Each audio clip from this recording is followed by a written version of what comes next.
Do not commit any non-virtuous passions. Perform only perfect virtuous actions. Subdue your mind thoroughly. This is the teaching of Buddha.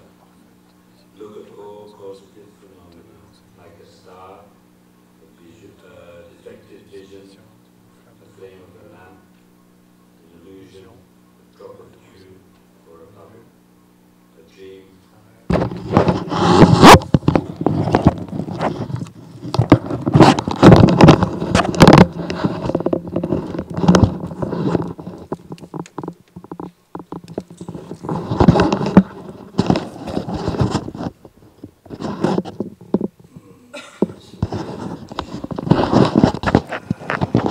S'il vous plaît, méditez.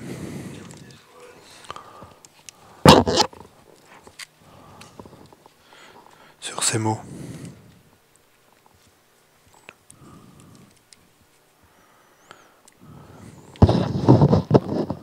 Sur chacun de ces mots.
Les émérites puissent être atteints l'état de omniscience et vaincre l'ennemi et défaut. Puissent-ils se libérer de l'océan de l'existence cyclique agité par les vagues tumultueuses de la vieillesse, de la maladie et de la mort.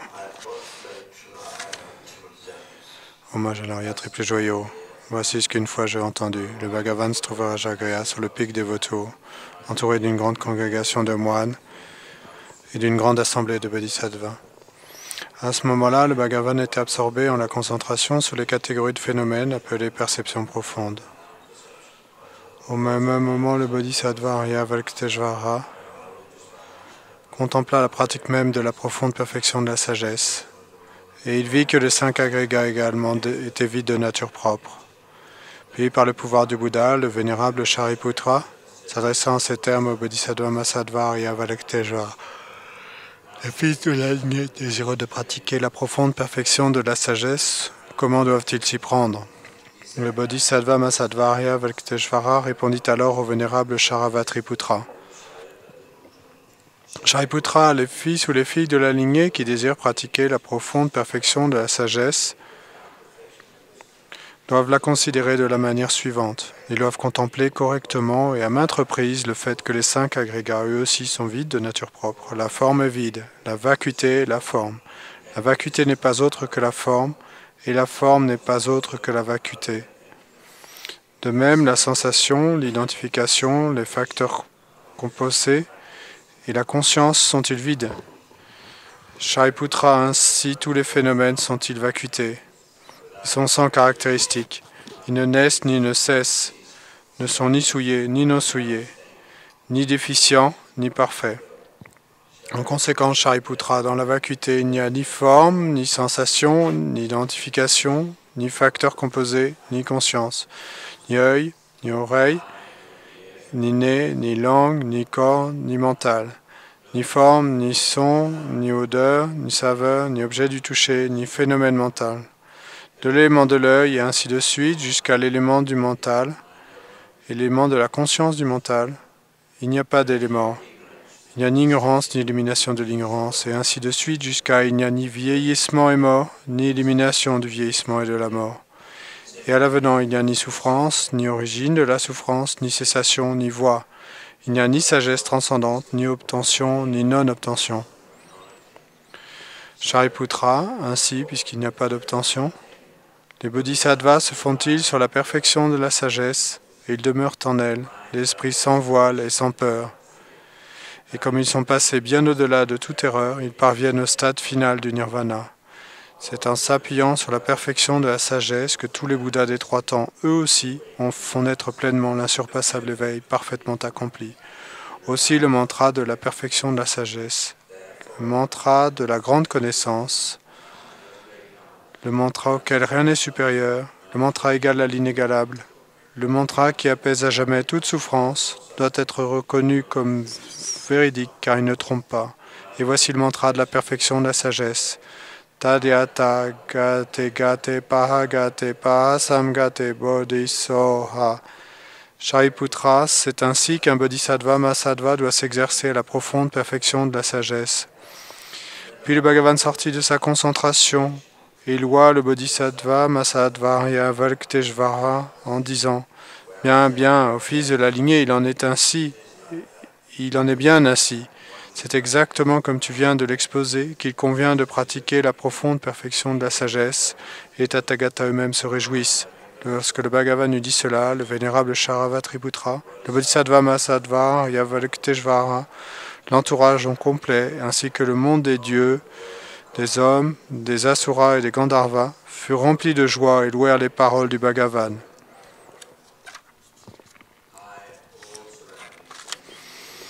Moi et tous les êtres qui m'entourent, prenons refuge en le Bouddha, prenons refuge en le Dharma, prenons refuge en la Sangha. Nous nous prosternons devant la remarquable mère Prajnaparamita, sagesse allée au-delà, entourée de tous les enfants et des assemblées de Bodhudas et de Bodhisattvas des 10 directions. Grâce à ces prosternations, puissent ces paroles de vérité se réaliser. Tout comme jadis Indra, souverain des dieux, dispersa les maras, êtres maléfiques, par la contemplation du sens profond de la sagesse allée au-delà, et la récitation quotidienne de ces paroles profondes, Moi, de même, je contemple le sens profond de la remarquable mère Prajnaparamita et récite quotidiennement ces paroles profondes. Puisse toute maladie, possession d'esprit, situation difficile, tendance négative, tout ce qui arrive dû au karma passé, aux conditions immédiates, être éliminé. Puisse tout cela devenir inexistant. Puisse tout être pacifié. Je me prosterne devant l'assemblée des Dakini des 3 chakras, qui demeurent dans le yoga sacré de la jouissance de l'espace. Par vos pouvoirs de clairvoyance et d'émanation magique, prenez soin des pratiquants comme une mère prend soin de son enfant.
Tayatam gate gate pa samgate bodhisoha. Par les enseignements des 3 joyaux suprêmes dotés de la vérité, que les obstacles intérieurs et extérieurs soient transformés, qu'ils soient chassés, qu'ils soient apaisés, que toutes les forces négatives contraires au Dharma soient complètement pacifiées. Puisse la multitude des 80 000 obstacles être dissipée. Puissions-nous être séparés des problèmes et situations adverses au Dharma. Puissent tous les plaisirs être en accord avec le Dharma. Puisse le bonheur parfait, tout ce qui est de bon augure, régner ici et maintenant.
La Medina Sena Jopa.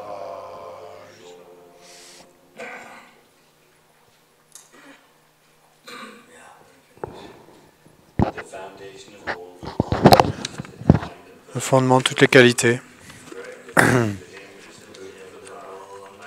seeing this and applying great effort, this bless me to rely upon him with greatest faith. Understanding that the precious freedom of this rebirth is found only once, Page 199. and is difficult to find again. Please bless me to generate a mind that unceasingly, day and night, takes its essence. This life is as impermanent as a water. Cette vie est aussi impermanente qu'une bulle d'eau. Puissais-je me souvenir qu'elle décline rapidement et que très vite survient la mort. Après la mort, de même que l'ombre suit le corps, les actions blanches et noires sont suivies de leurs effets. Veuillez me bénir afin que, fermement convaincu de cela, je veille toujours attentivement à abandonner toute négativité, si minime soit-elle, et à accomplir toute action vertueuse. La poursuite de plaisirs samsariques est la porte de toute souffrance. Source d'insatisfaction, ces plaisirs ne sont pas fiables. Veuillez me bénir afin qu'ayant pris conscience de ces désavantages, j'aspire intensément à la félicité de la libération. Suscité par cette pensée pure, naissent la mémoire, la vigilance et une grande circonspection. Veuillez me bénir afin que je prenne à cœur l'observance des vœux de Pratimoshka, racine des enseignements. Tout comme je suis moi-même tombé dans l'océan du samsara, tous les êtres nos mères y sont aussi tombés. Veuillez me bénir afin que j'en prenne conscience, m'exerce au suprême esprit d'éveil, on prenne la responsabilité de libérer ces êtres transmigrants. Si je m'en tiens à la seule production de l'esprit d'éveil, sans mettre en pratique les 3 sortes d'éthique, je n'atteindrai pas l'éveil. Veuillez me bénir afin qu'ayant compris cela, j'observe avec grande ardeur les vœux de Bodhisattva. Veuillez me bénir afin qu'ayant apaisé les distractions vers les objets incorrects et analysé correctement le sens de la réalité, je fasse naître rapidement dans mon continuum mental la voie qui unit le calme mental et la vue profonde. Veuillez me bénir afin que, devenu un réceptacle pur par la pratique de la voie commune, je franchisse l'excellent guet des êtres fortunés, le suprême véhicule de Vajra. Dès lors, la base d'accomplissement des 2 types de réalisation est l'observance pure des vœux et engagements sacrés. Veuillez me bénir afin que, fermement convaincu de cela, je les protège même au prix de ma vie. Veuillez me bénir afin qu'ayant réalisé l'importance des 2 stades, essence du Vajrayana, je réalise les enseignements du Saint Maître, en m'adonnant avec grande ardeur et sans relâche à la pratique des 4 sessions. Ainsi puissent les maîtres qui montrent la noble voie et les amis spirituels qui la pratiquent jouir d'une longue vie. Veuillez me bénir afin que tous les obstacles intérieurs et extérieurs soient définitivement apaisés. Dans toutes mes existences, sans jamais être séparé des maîtres parfaits, puissais-je jouir de la splendeur du Dharma et parachevant les qualités des terres et des chemins, puissais-je rapidement atteindre l'état de Vajradhara.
Me ha wan se gi sa ji om ben da de ke chi Shahiko Yogiko Vesu Egyapadera Sharupapo Sambole No Valanche Chanamine Yodanu Panaya Danaya Se Yandandanam Shodo Daminian Daminian Poshede Opa Sangishi Dejaya Mama Payela Kororin Poshe Samorin Poshe Samorin Poshe Lamporin Poshe Taporin Poshe Tachorin Poshe Maparin Poshe Teshin Payron Pake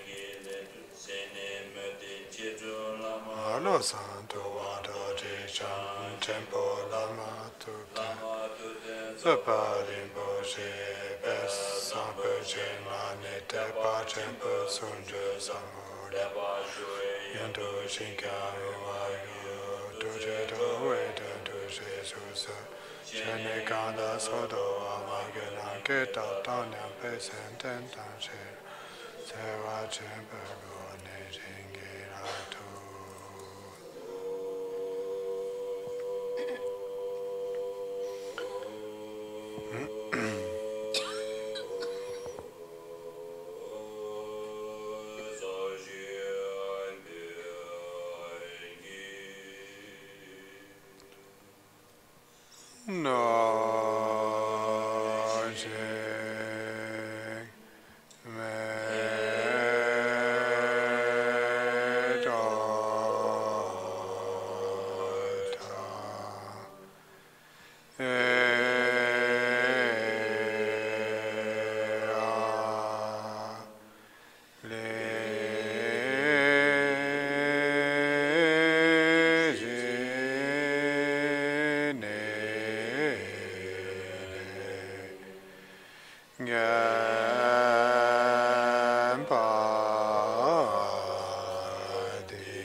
Ne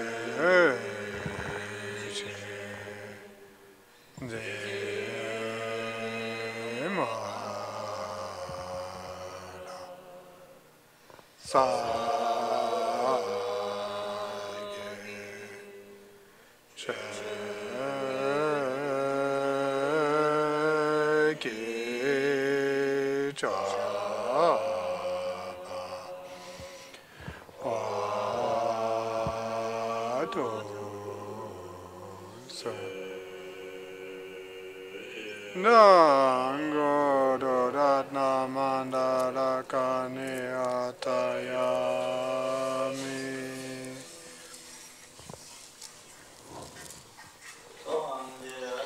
Zagi Chanana Doncho Badodane Kasushi Dagi Shiningi Pesanagi Penshi Sangi Dopasho Chadan Sagi Chanana Doncho Badodane Kasushi Dagi Shiningi Pesanagi Dora Penshi Sangi Dopasho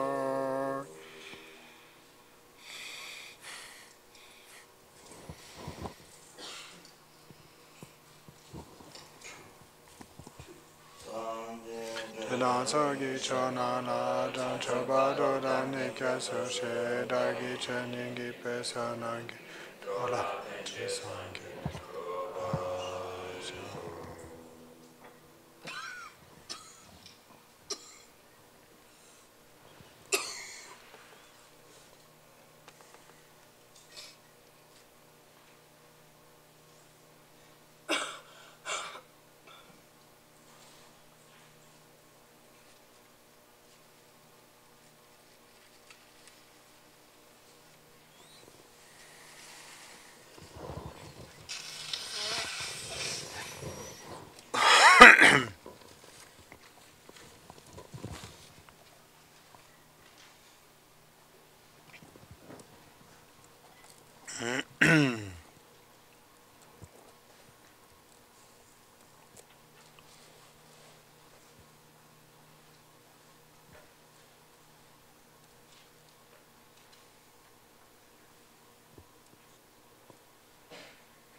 Bon, c'était supposé être la motivation, mais la motivation est devenue très longue.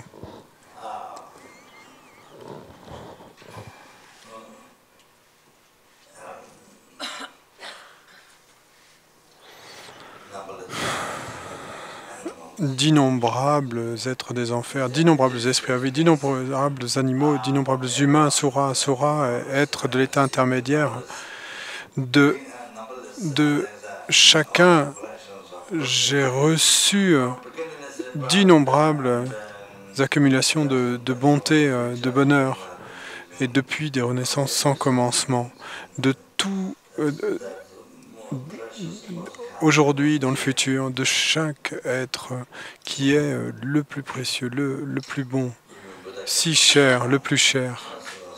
Même le Bouddha est venu de cela. Également le Dharma, la Sangha, c'est pas questionnable.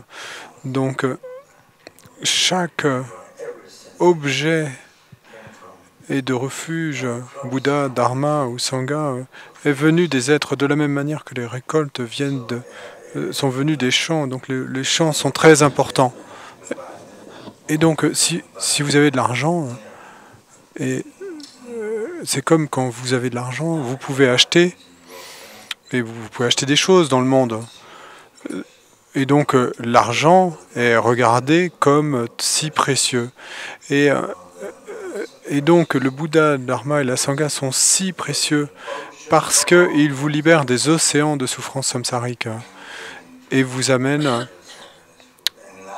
au bonheur sans égal de l'éveil complet. Donc même ça, et chaque objet de refuge,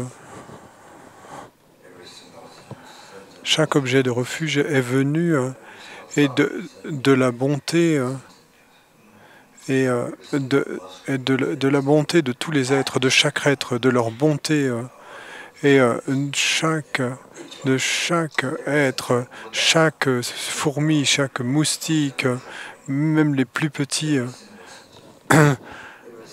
Chaque être, le Bouddha est venu de chaque être, et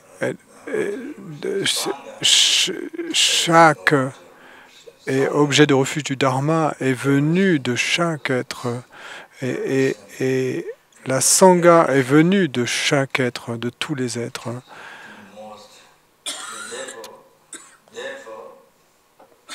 Et donc, celui qu'on appelle ennemi, celui que vous appelez ennemi, quelqu'un qui est en colère ou qui ne vous aime pas ou qui se plaint de vous, quoi que ce soit, bon, vous l'appelez ennemi, mais vos ennemis, ils sont tous venus de chaque être.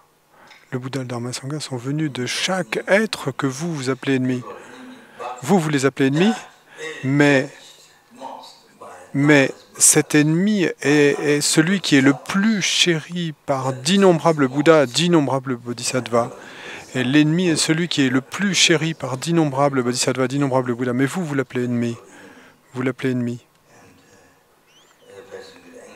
La personne qui se met en colère contre vous, eh ben vous mettez en colère contre vous. Elle vous frappe, vous la frappez en retour. Quoi d'autre ?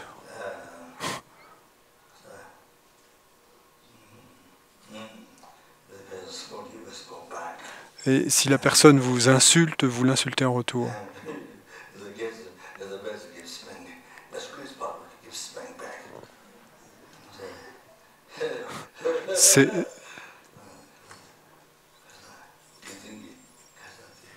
Ça vous fait une excuse pour lui donner un coup en retour.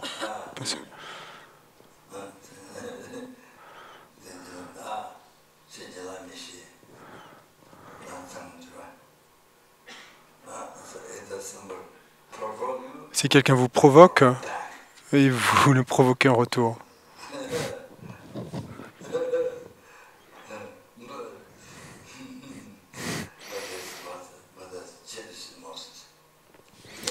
Mais c'est cette personne que les Bouddhas chérissent le plus. Ils deviennent éveillés pour cette personne. Non seulement le Bouddha pendant 3 éons est incommensurable à supporter ces épreuves et à pratiquer les 6 paramitas, à pratiquer la moralité. Et pour cette personne, pendant 3 éons incommensurables, il a pratiqué la moralité pour cette personne. La personne que vous appelez ennemi, il a sacrifié sa vie d'innombrables fois pour cette être, pour cet être, pas c'est au pluriel, hein, cet au singulier, être, que vous appelez ennemi. Donc,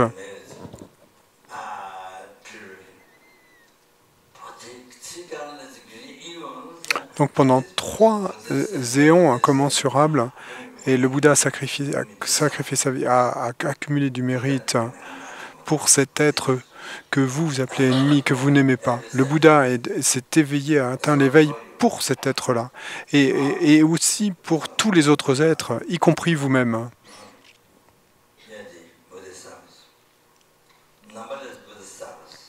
Et les innombrables bodhisattvas, d'innombrables bodhisattvas,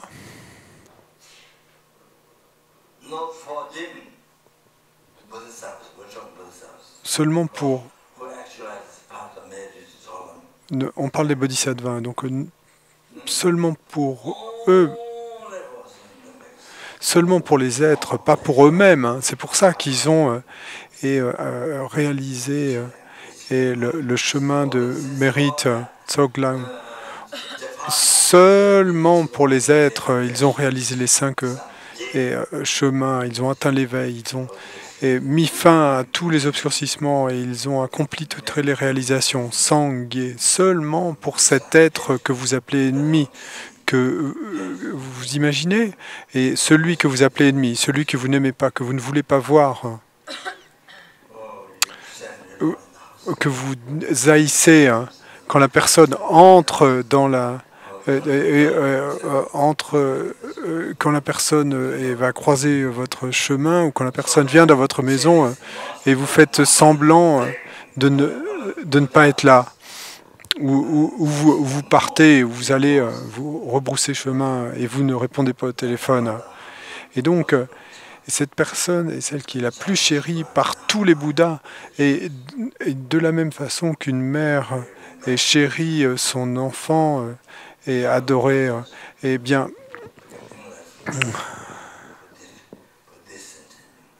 et qu'une mère sacrifierait sa vie pour son enfant, elle ferait n'importe quoi, elle fera le mieux pour son enfant. Eh bien, d'innombrables Bouddhas sont devenus éveillés pour cet être. D'innombrables Bouddhas ont chéri cet être le plus, cet être que vous appelez ennemi, que vous n'aimez pas, que vous détestez. Vous comprenez? Comme ça. Donc c'est quelque chose de très triste. Si vous vérifiez, vous pouvez voir, c'est une chose très très idiote, très très triste, et la plus triste. Et celui que d'innombrables Bouddhas ont chéri le plus,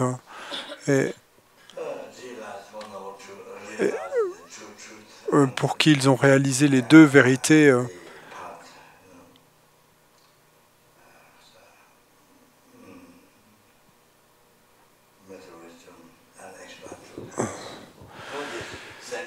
le chemin, la méthode et la sagesse, et réaliser les 2 kayas pour cet être, pour cet être d'innombrables bodhisattvas. Et c'est lui qu'ils ont chéri le plus. Et tant. Et pour qui ils ont pratiqué le dharma, pour qui ils ont accumulé du mérite seulement. Pas de pensée de chérissement de soi, même pour une seule seconde. Et la pensée de chérissement de soi ne s'est pas élevée même pendant une seconde.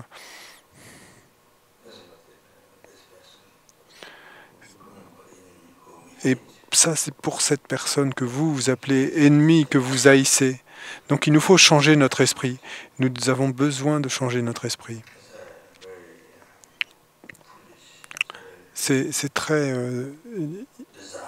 idiot et c'est un très désastreux. Vous pouvez voir maintenant. Vous pouvez voir maintenant. Donc, ignorant, incroyable. Donc ainsi. Donc vous voyez, c'est l'objet et que vous devez, dont vous devez faire les louanges, c'est l'objet que vous devez chérir, hein, c'est l'objet que vous devez servir. Et celui que d'innombrables Bouddhas ont chéri le plus, que d'innombrables Bodhisattvas ont chéri le plus, ont tant chéri, est pour vous.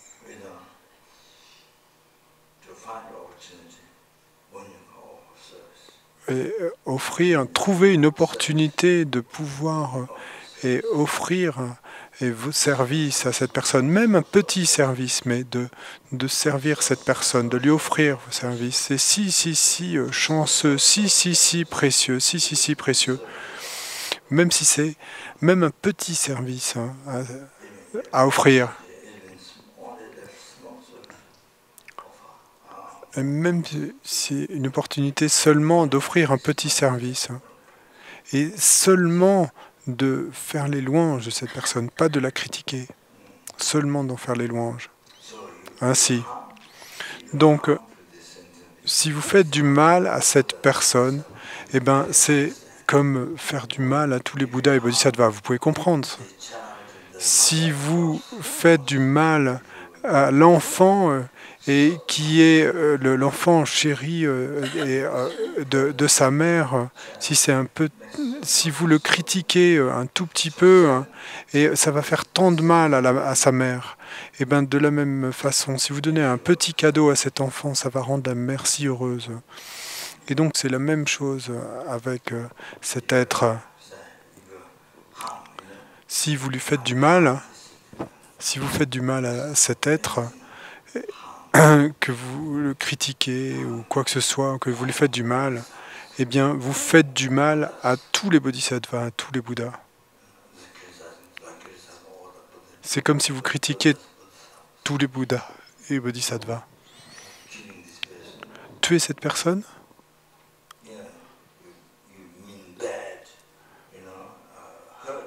vous voulez faire du mal, vous essayez de faire du mal, de battre ou de tuer.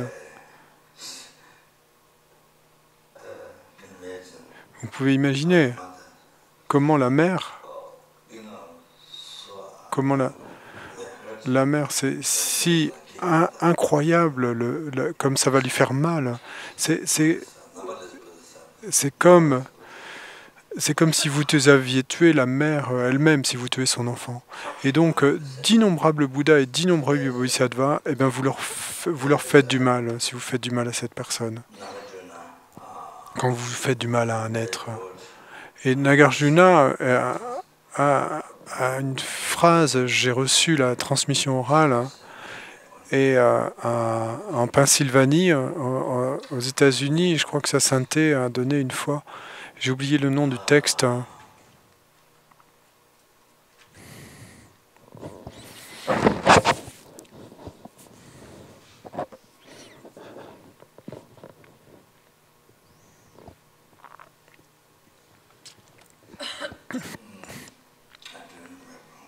Je me souviens pas. C'est à propos de bodhicitta.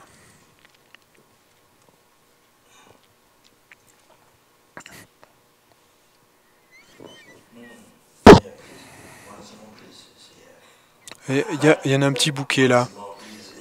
Il y en a un petit bouquet là.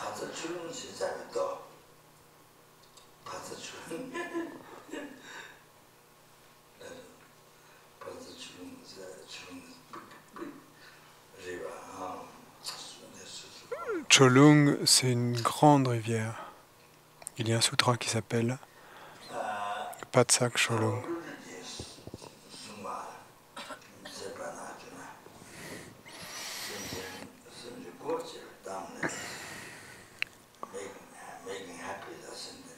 Donc, c'est dit par Nagarjuna, rendre heureux les êtres,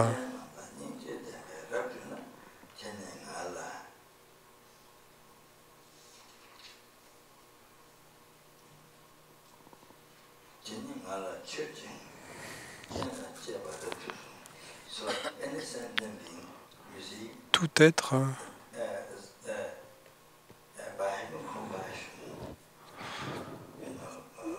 peut-être en ayant de la compassion,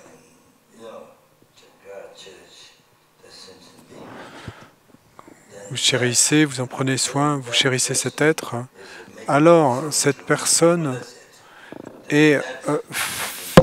cette personne me fait une offrande. Le Bouddha dit que prendre soin d'un être, avoir de la compassion pour un être et le chérir, cet être, ne pas lui faire du mal, le chérir, ne pas l'abandonner, pas ça, non, l'opposer à ça. Et prenant soin au mieux de cet être, et ben c'est comme faire une offrande à moi, dit le Bouddha. C'est comme me faire une offrande. Et chérir les enseignements du Bouddha,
il nous faut connaître cela, nous devons y penser. Nous devons penser ça.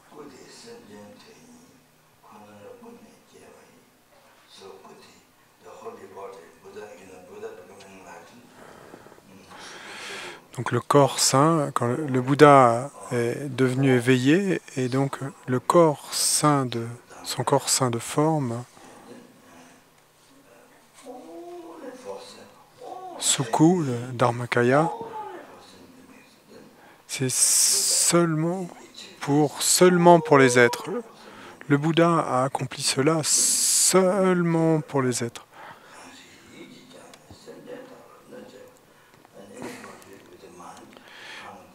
Et quiconque avec qui fasse du mal à un être ou des êtres, même si c'est seulement avec l'esprit, qu'il fait du mal aux êtres, et donc dont l'esprit fait du mal aux êtres, même avec l'esprit, mais sans s'en remettre au Bouddha.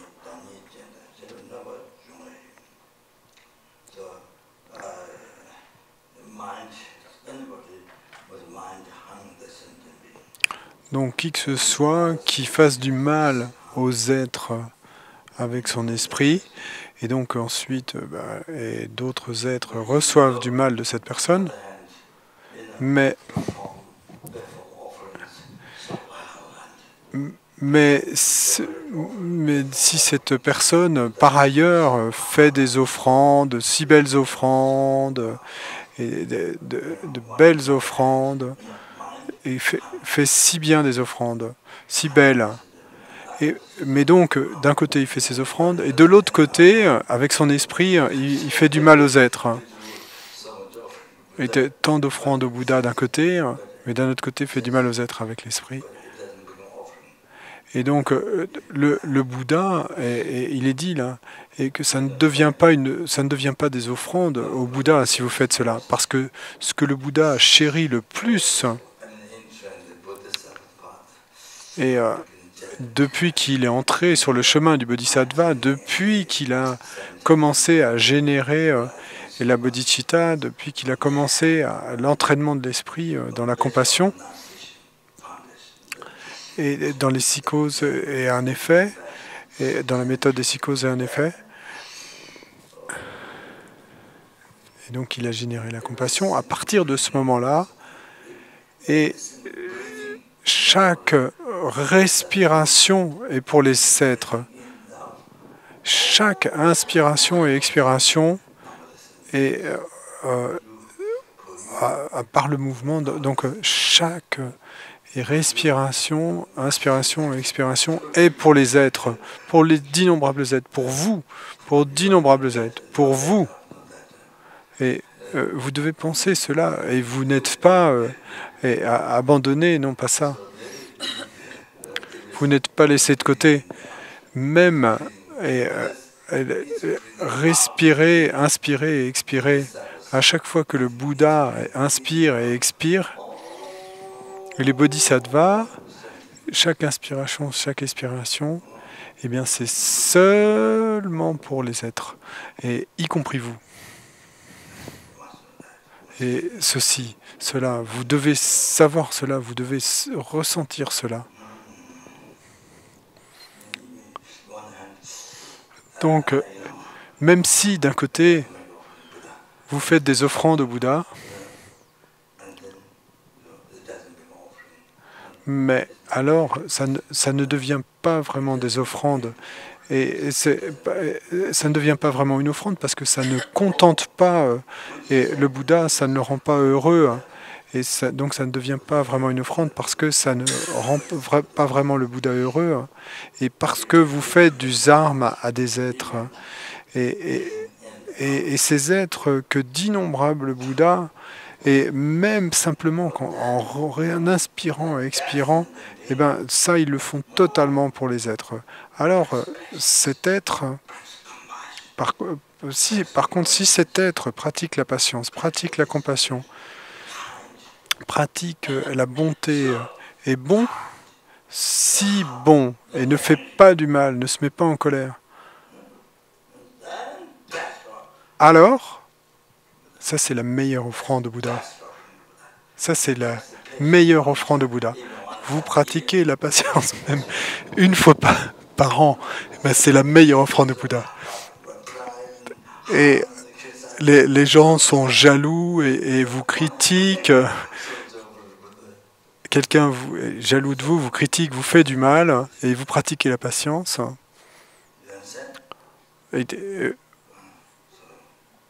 Mais si vous faites du mal à cette personne qui vous critique et vous fait du mal, si vous lui faites du mal en retour, et alors ça ne rend pas vraiment le Bouddha heureux. Vous comprenez? Vous pouvez voir maintenant.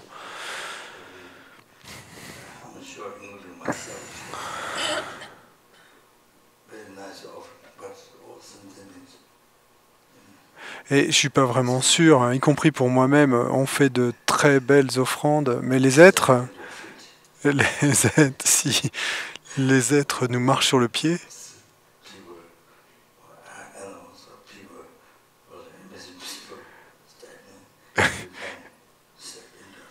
ou des animaux, ou des gens, même des gens qui nous marchent sur le pied,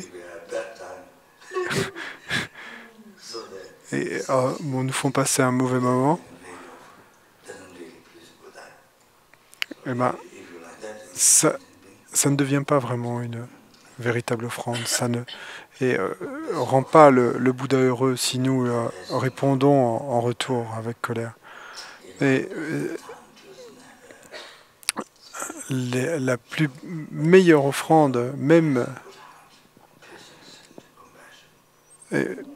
si la personne n'a pas le temps, même si la personne n'a rien de spécial à offrir, mais si la personne pratique le bon cœur, la patience, la compassion, est bonne, sert les autres et autant que possible, et avec le corps, la parole et l'esprit. Si elle sert les autres, qu'elle est bonne avec les autres, qu'elle sauve les autres des problèmes, qu'elle les aide dans leurs difficultés, et pour leur apporter du bonheur.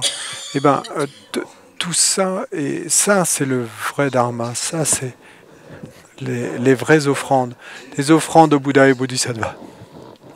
Pendant la première célébration du dharma, et donc nous avons reçu des enseignements sur le Mahamudra de sa sainteté. Alex Berzin avait traduit, mais la seule chose qu'il ne connaissait pas, c'était un mot tibétain. C'était un mot tibétain. C'était le seul mot qu'il ne connaissait pas. Cholalamo, qui veut dire le mont Everest en tibétain. C'est le seul mot qu'il ne connaissait pas. J'étais sûr.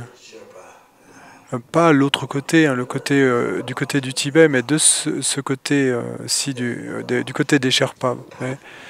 Mais je crois que il y a une autre montagne à Pagri, et il y a une grotte de Makala et quelques, je pense, je suis pas sûr,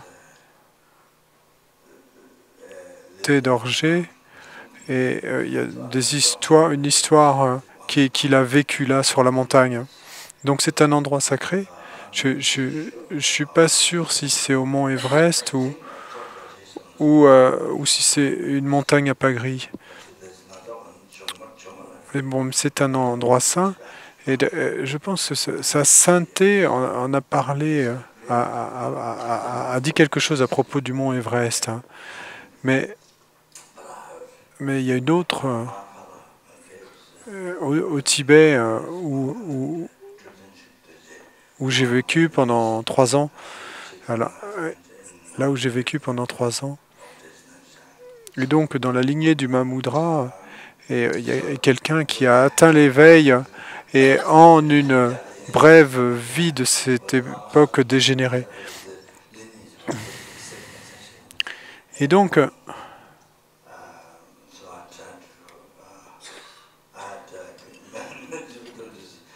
les initiations de Rijun Gatsa, du cycle Rijun Gatsa, que j'ai reçu à Copan, j'ai eu beaucoup de difficultés. Je suis très mauvais pour les prières, etc. Et le texte dit, etc., etc. Et je devais comprendre et tous ces etc. Et donc les prières supplémentaires. Et je me souviens une fois, je suis allé demander à Dari Rinpoche et à un monastère, je crois que les étudiants les plus anciens connaissent, la plupart d'entre vous ne le connaissent pas, mais donc Dari Rinpoche, et c'était un lama, Umse, et l'abbé de Gyuto, du monastère de Gyuto. Il avait été abbé de Gyuto.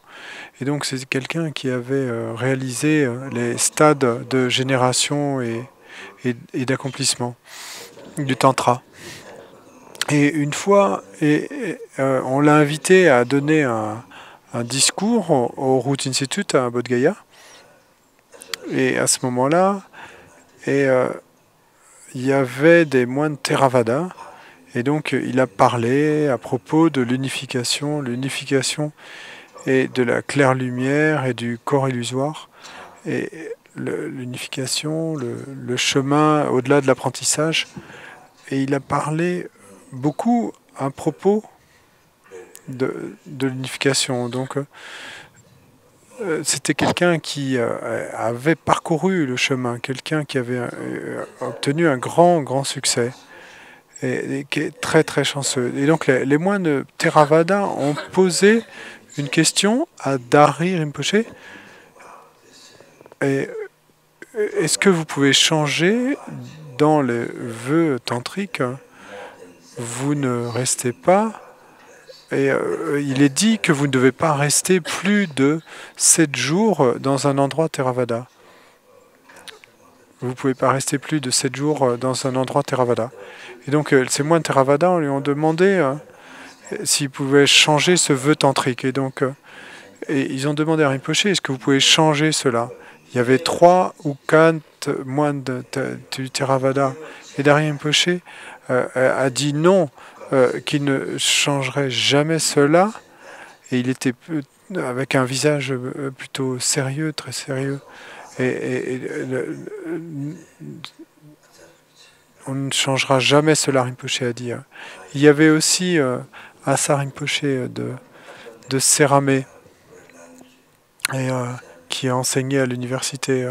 Je ne pense pas qu'il était particulièrement érudit, mais bon, il était de Séramé, mais c'était son job, c'était son travail. Il disait lui-même qu'il allait enseigner à l'université, c'était pour son estomac. Et lui-même nous a dit ça. Donc pour retourner là où on en était, donc vous devez savoir ce que ça veut dire que pratiquer le Dharma.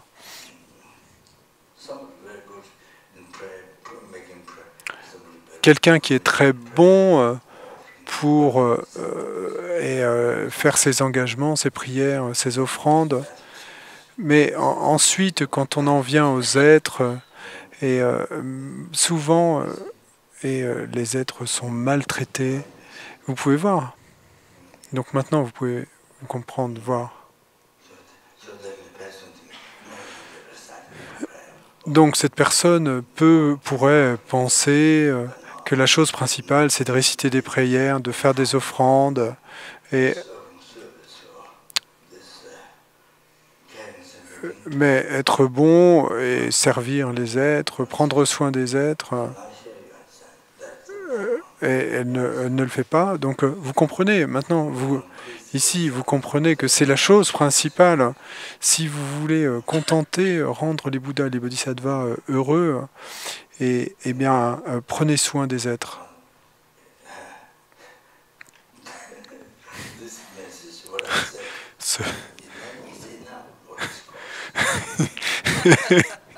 Ce message que je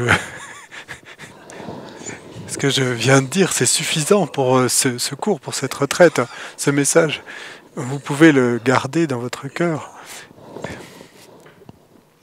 pour toute votre vie. Vous gardez ce message et vous le passez aux autres. C'est suffisant. Ça, c'est le véritable Dharma. Mais j'ai pas fini mon histoire à propos de Bodh Gaya. Et donc, la première célébration du Dharma.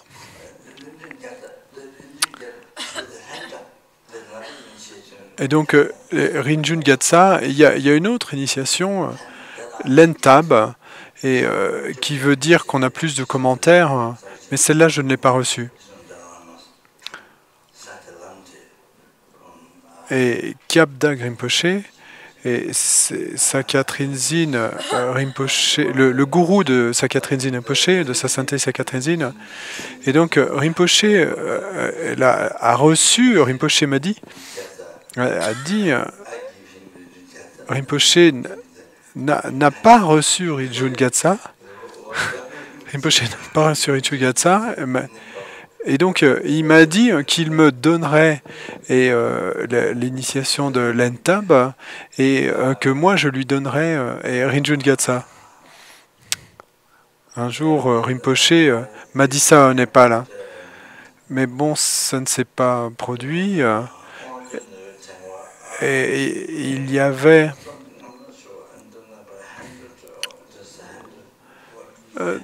Trengwa, je ne suis pas sûr, pas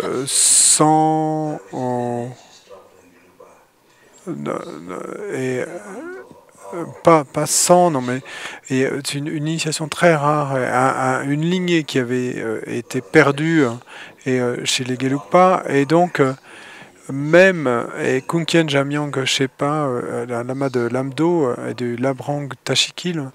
Et donc c'était un moine qui avait certaines initiations, mais il ne les avait pas toutes.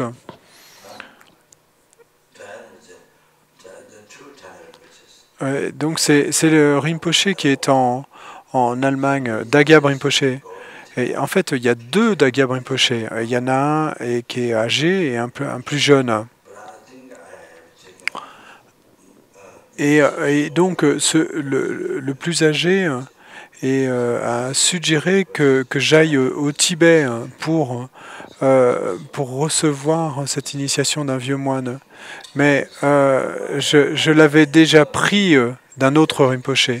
Et donc j'ai demandé à Rinpoche de me la donner et il a été si content, heureux. Et mon objectif, c'était pas pour moi, mais pour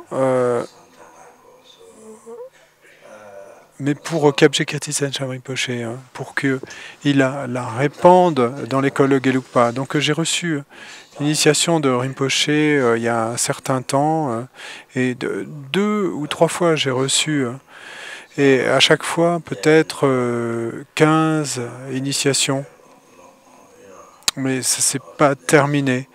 Et je n'étais pas au Népal chaque année et suffisamment longtemps. Et donc, Kyabje Kirti Sanchab Rinpoche m'a dit qu'il ne pouvait pas venir au Népal parce que il fait froid. Il fait froid. Bon, je pense, il semblait que c'était ça. Rinpoche a dit ça, mais je pense pas que c'était vraiment. Peut-être c'était pas le cas, mais bon, ça s'est pas produit en tout cas, le reste des initiations. Et donc j'ai demandé à sa sainteté si je devrais faire la requête du reste des initiations, et je pense qu'ensuite Kyabje Kirti Sanchab Rinpoche est décédé. Donc sa sainteté m'a dit de les prendre, et donc Rinpoche a accepté de les donner. Et ensuite, Rinpoche a accepté de les donner, mais j'étais pas au Népal suffisamment longtemps, donc ça ne s'est pas produit. Et donc, moi-même et Dagri Rinpoche avons fait la requête à sa sainteté Sakya Trinzin et à Lama Gelug, et qui était l'abbé, qui avait été l'abbé du monastère de Drepung, et qui était l'abbé du monastère de Drepung. Il avait été abbé de Gyuto auparavant, et donc il a demandé que soient données les initiations entières, mais ça ne s'est pas produit. Ouais, ça n'a pas été donné par Sakya Trinzin. Ce sont des initiations très secrètes, donc c'est pas encore terminé. Et peut-être aussi que c'est un peu risqué, je ne sais pas. Le lama doit prendre une certaine responsabilité de garder ces initiations secrètes, des initiations des tantras les plus élevées. Donc il ne les a pas encore données. Je pense que ce n'est pas encore sûr. Peut-être que ça pourrait, c'est pas encore certain, mais ça pourrait encore prendre deux années, la continuation de ces initiations données par sa sainteté Sakya Trinzin. Et donc, jusqu'à maintenant, les Gelugpa n'avaient pas ces initiations. Donc, j'ai vérifié partout. Ce vieux moine au Tibet, Rato Rinpoche, un grand lama, et à Dharamsala,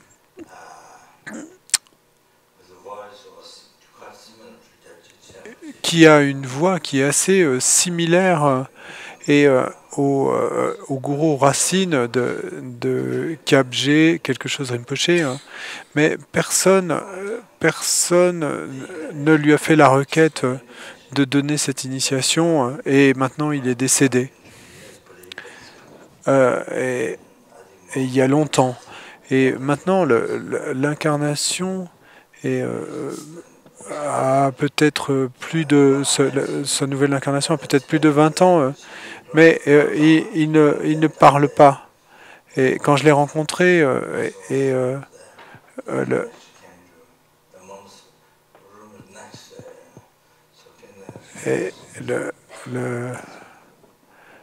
quand je l'ai rencontré à Dharamsala, donc j'étais là quand l'incarnation est venue me voir, mais il ne parlait pas encore. Je ne sais pas s'il veut dire tibétain, mais il ne parlait pas encore. Donc je ne sais pas s'il parle maintenant. Il a été reconnu par sa sainteté, mais il ne parle pas encore. Et je me demandais, je pensais comment le faire parler. Il y a différentes techniques. Il était muet, semble-t-il.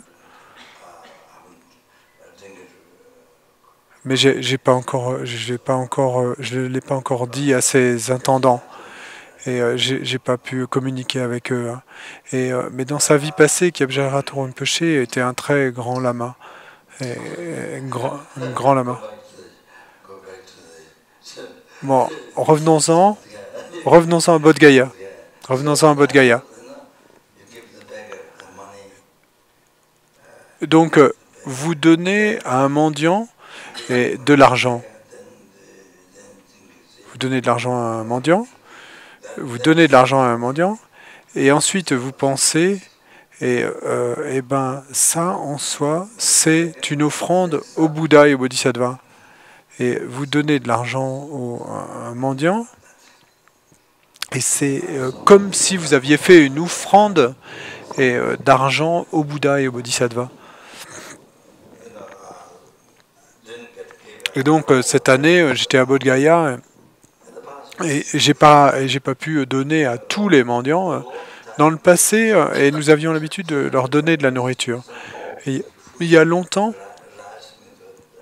il y avait à peu près 300 mendiants à qui on donnait de la nourriture, du riz avec du dal, mais beaucoup de un mélange de légumes. Mais beaucoup de mendiants n'avaient même pas d'assiette.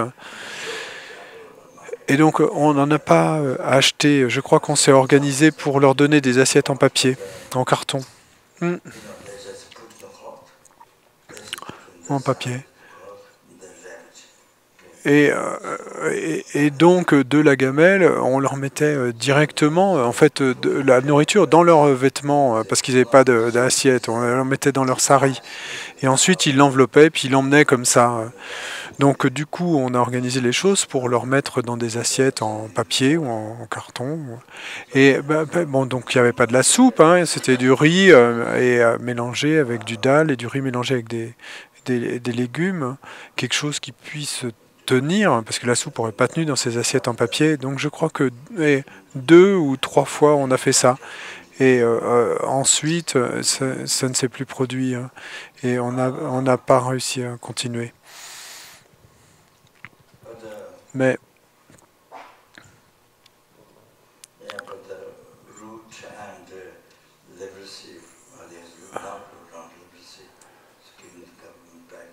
le Root Institute et le Root Institute et Maitri, un autre centre à Bodh Gaya, FMT pour les lépreux. Hein.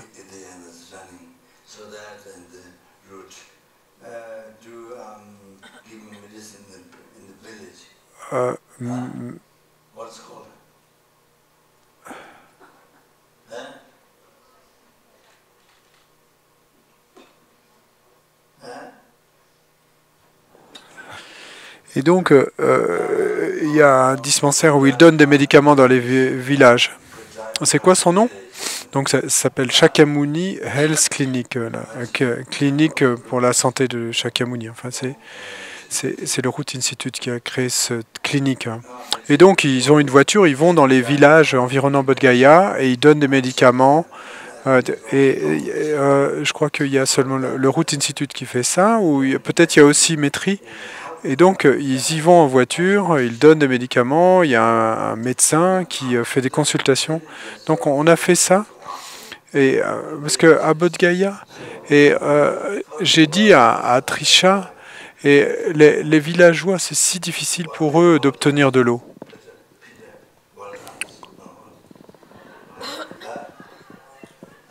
Le premier puits a été creusé par Peter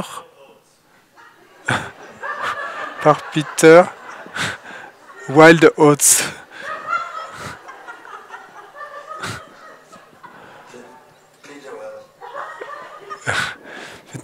C'est un nom un peu bizarre. En anglais, ça fait les noisettes sauvages.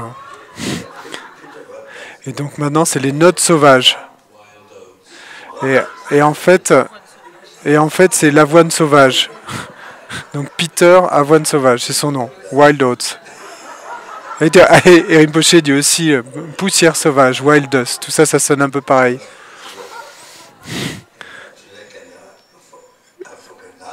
Et maintenant, j'ai oublié. Aujourd'hui, je... Bon, il y a d'innombrables Peter. Il y a d'innombrables Peter. Je suis sûr qu'il y a beaucoup de Peter, même là, dans la salle, assis.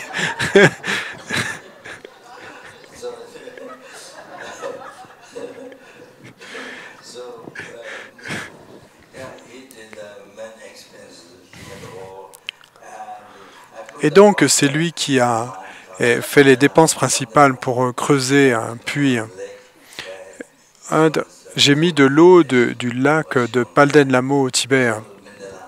Où sa sainteté, et l'incarnation de sa sainteté est apparue.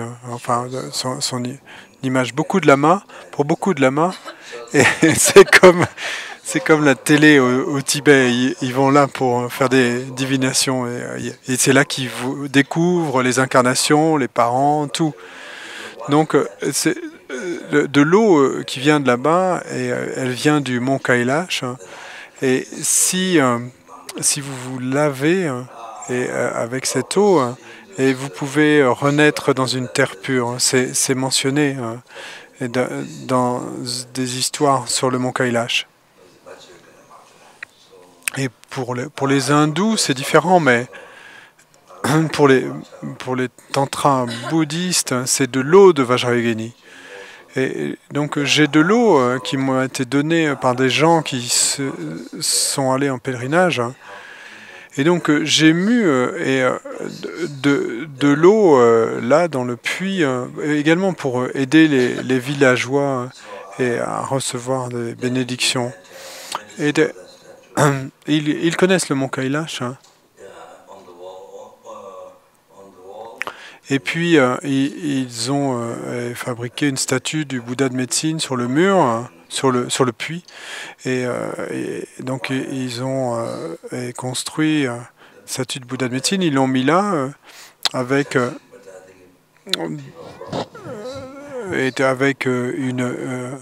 des fils de fer pour et l'entourer, la protéger, bon, pour la protéger, mais je crois que les gens quand même ont brisé le visage et les mains, on m'a dit.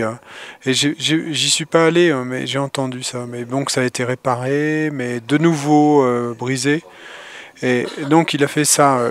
Il est allé, Peter est allé là pour mettre cette eau sacrée là-bas. Et afin qu'il y ait des bénédictions continuelles. Et donc beaucoup de villageois viennent là pour se laver et beaucoup de moines Theravada viennent se laver, laver leurs robes. L'eau est si difficile à obtenir dans le village. Donc j'ai dit à Trisha de creuser un puits. Donc parfois il est brisé. Il était là brisé, mais personne ne le réparait. Quand il est cassé, les villageois ne le réparent pas. Mais parce que les gens n'ont pas, la majorité des gens n'ont pas d'argent. Et puis, la majorité des gens n'ont pas un bon cœur. On a besoin d'un bon cœur pour dépenser de l'argent pour réparer un pays. Donc, ils ont fait quelques puits comme ça à Bodh Gaya dans les villages, et afin que les gens puissent avoir de l'eau. Et j'ai dit à Trisha de regarder dans quel village il y a des problèmes d'eau et de creuser des puits et d'installer des robinets. Et ils doivent faire beaucoup de kilomètres, ils viennent de loin pour obtenir de l'eau. Donc cette fois-ci, bon, cette fois-là, j'avais donné, parfois, quand on va là, on donne de l'argent aux mendiants, et donc ensuite, je donne aux mendiants, bon, ce que je veux dire, c'est que j'essaye de me dire, et, et tout le bonheur sans commencement des trois temps, y compris l'éveil, vient de cet être. Et vous pensez que cet être est si précieux, et ensuite vous offrez avec les deux mains et respectueusement, et, pas en lui lançant ça, en disant c'est un mendiant, c'est comme un chien, en n'ayant aucun respect. Non, vous offrez et après vous pensez, et comme cette personne est bonne, comme cette personne est précieuse pour vous, et de bonheur, et depuis des temps sans commencement, maintenant et dans le futur et jusqu'à l'éveil, vient de cette personne. Donc vous offrez de manière responsable et respectueuse, en pensant que vous offrez, vous faites également cette offrande à d'innombrables Bouddhas et Bodhisattvas.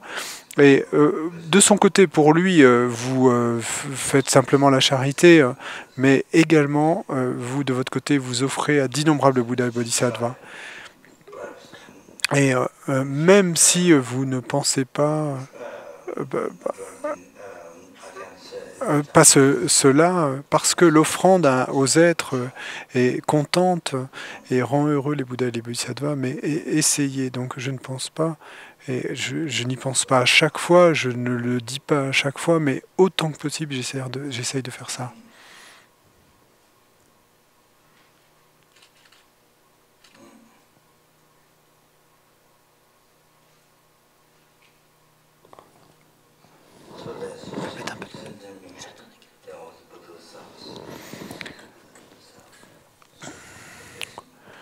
Donc, et si vous rendez un être heureux, alors, et ça rend aussi heureux les Bouddhas et les Bodhisattvas.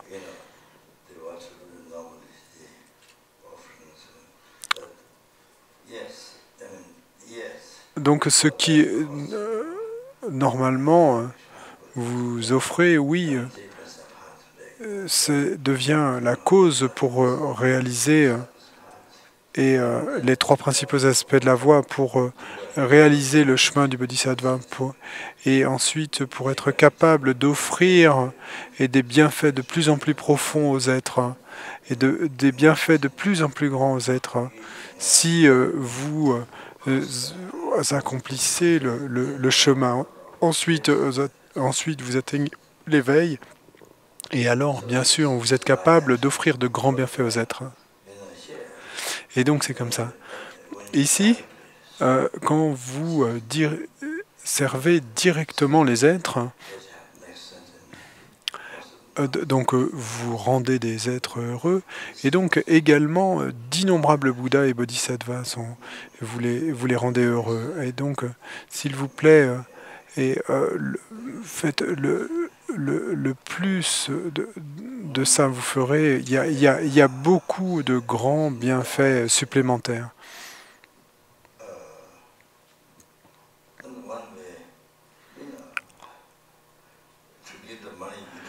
Et donc, bon, pour être direct, d'une certaine façon, pour donner de l'argent, pour faire une offrande d'argent, vous n'avez pas besoin d'être éveillé, hein. Et vous n'avez pas à attendre d'être arrivé à l'éveil pour donner une roupie. Vous pouvez donner une roupie maintenant. Vous n'avez pas à attendre jusqu'à ce que vous ayez obtenu l'éveil. Bon, c'est ce que je veux dire. Et bien sûr, pour accomplir un travail parfait pour les êtres, et vous devez avoir atteint l'éveil. Aucune erreur. Mais ici, vous n'avez pas besoin d'attendre l'éveil pour donner une roupie. Pour aider, pour donner l'aide dont lui ou elle, ou cet être a besoin, ce dont cet insecte a besoin, ça c'est quelque chose que vous pouvez faire maintenant. Pourquoi attendre l'éveil ? alors l'être que vous alliez aider va mourir, et puis ben, vous avez perdu cette opportunité. Alors. Sinon. Donc, pour en finir, et bon, je m'attendais. J'avais pas prévu ça, mais la motivation s'est déroulée ainsi. J'ai juste parcouru la motivation. En fait.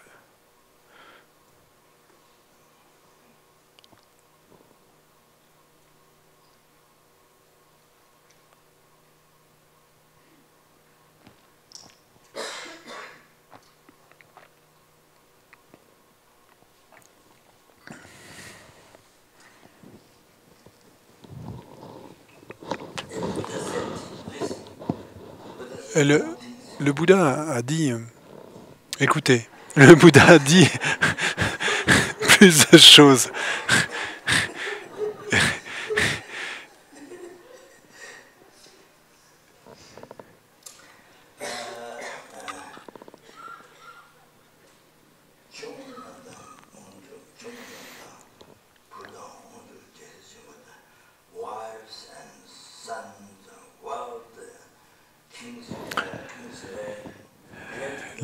Les femmes, les fils et la fortune et le règne du roi et la chair et le sang et la graisse et le corps, les yeux.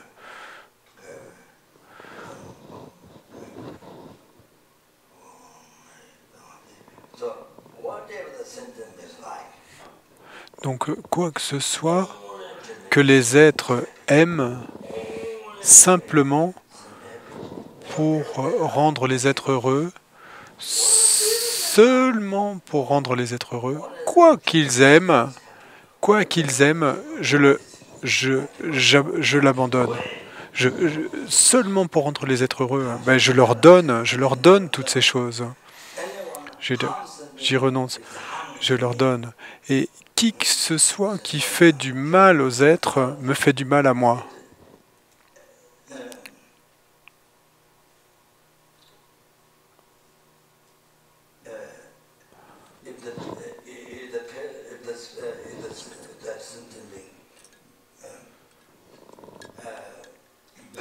Si cet être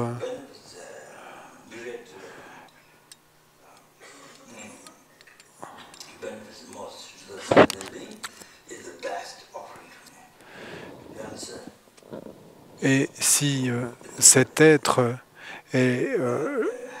offre les plus grands bienfaits à un être, ben c'est la meilleure offrande pour moi. Donc c'est toujours le Bouddha qui parle. Vous comprenez? Et ce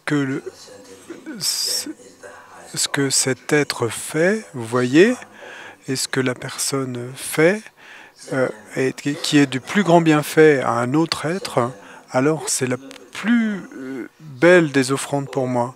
C'est l'offrande sublime pour moi, dit le Bouddha. Donc qui que ce soit qui donne, qui fait le plus, qui inflige le plus grand mal, à un être, eh ben, c'est le plus grand mal qui m'est infligé à moi-même, et les êtres, nous sommes égaux. Nous sommes égaux en termes de bonheur et de souffrance. Et ce qui veut dire que si les êtres sont heureux, et bien alors le Bouddha est heureux. Si quelqu'un fait du mal à un être, eh bien alors, et ça fait souffrir le Bouddha. Et c'est égal en ce sens. Donc si quelqu'un fait du mal aux êtres, alors les Bouddhas et les Bodhisattvas sont malheureux. Et le mal qu'un être est,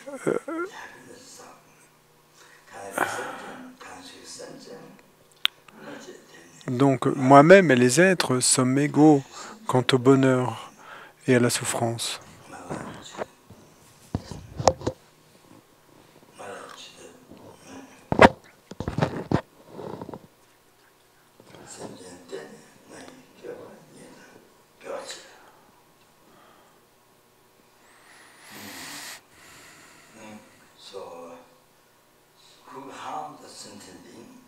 Et donc, celui qui fait du mal aux êtres,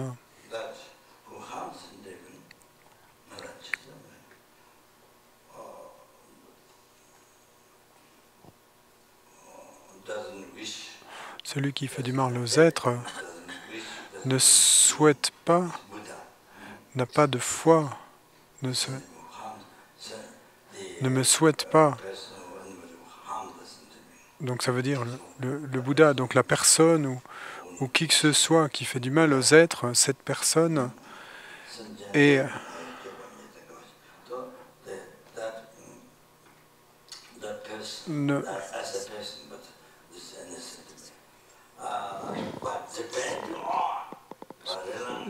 cette personne, bon je dis personne, mais ça peut être n'importe quel être, mais en dépendance, s'en reliant aux êtres, donc alors on reçoit de la guidance du Bouddha. Donc si vous contemplez le Bouddha et si vous recevez de la guidance du Bouddha, mais on peut recevoir la guidance du Bouddha, on peut être guidé par le Bouddha, et en prenant refuge, mais ceci, c'est en dépendance des êtres. Et donc, si on est guidé par le Bouddha, qu'on crée de la vertu, donc, alors, les êtres accumulent du mérite. Mais sans remettre aux êtres, c'est en dépendance sans les êtres, il n'y a aucune façon d'être guidé par le Bouddha. Dans aucune façon, nous ne pouvons prendre dans le refuge dans le Bouddha s'il n'y a pas les êtres. Et en aucune manière, nous ne pouvons être guidés par lui. Nous ne pouvons pas accumuler du mérite s'il n'y a pas les êtres. Et donc, en nous appuyant sur les êtres, on accomplit le succès. On obtient le succès. Et les 6 paramitas, et on amène à la perfection les 6 paramitas.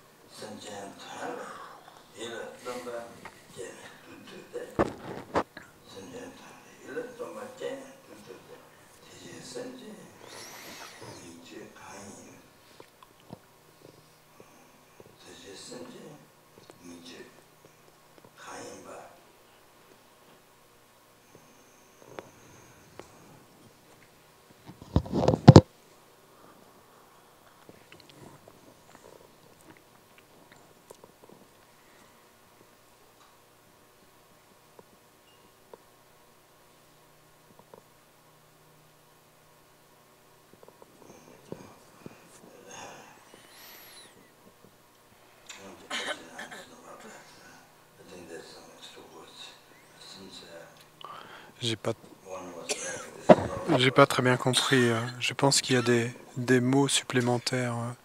Et il semble que celui qui a écrit ces notes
Donc la conclusion, en conclusion, et ce qui est dit, c'est que nous dépendons des êtres pour obtenir le succès, pour et accomplir les 6 paramitas.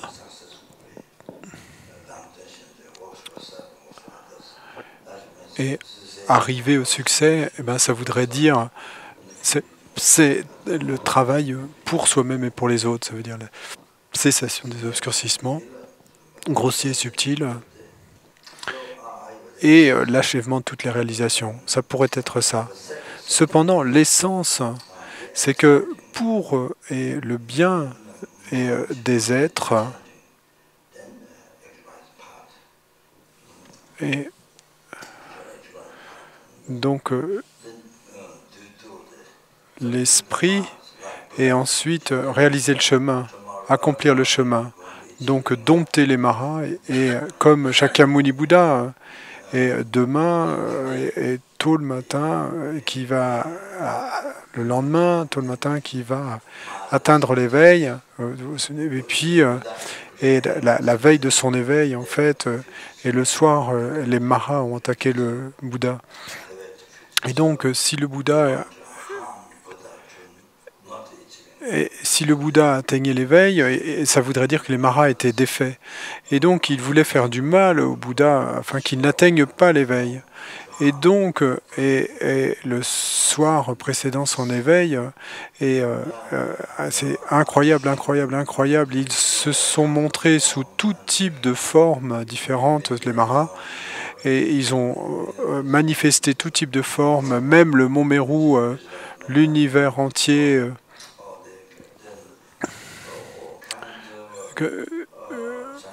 Nous visualisons le mont Meru et quand nous faisons le mandala, et donc toutes sortes de... Et ils ont essayé, ils ont manifesté, les maras se sont manifestés pour déranger le Bouddha. Et ils ont manifesté une forme de vieille femme nue et non, pardon, une jeune vieille femme. Non, pas une jeune vieille, non, une vieille femme et une jeune femme nue et montrant leurs organes pour essayer de déranger la méditation du Bouddha. Et donc essayer de le déranger sa méditation. Donc tout type, toutes sortes. Mais le Bouddha est sans le moindre mouvement, et avec bonté aimante, et était en concentration sur la bonté aimante, et cette concentration sur la bonté aimante, alors, et il a dompté tous ces maras, je crois 100 000 maras, je sais pas, 100 000 ou 1 million, ou peut-être 10 millions, je pense. Donc il a contrôlé tous les maras. Et qui essayaient de lui faire du mal. Et donc le Bouddha, même et les armes qui étaient lancées contre lui devenaient des fleurs.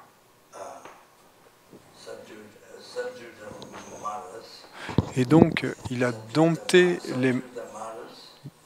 les maras.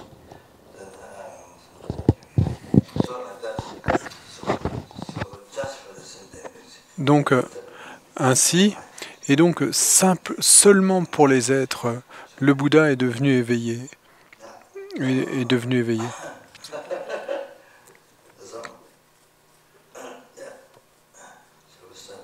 Donc on arrête là.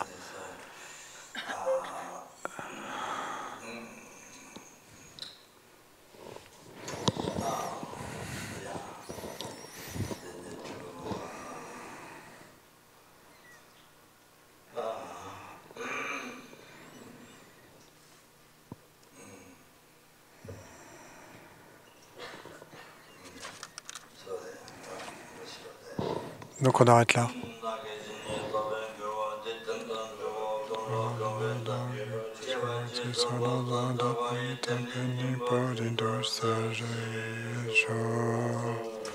Page 207.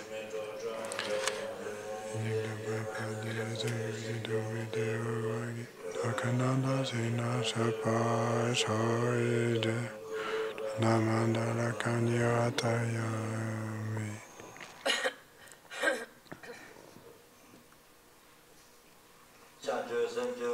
Shema ke pana ke kyoshi vipayan donde kondo pewa sho tagdo neto wachika marupa de yesala gapa sho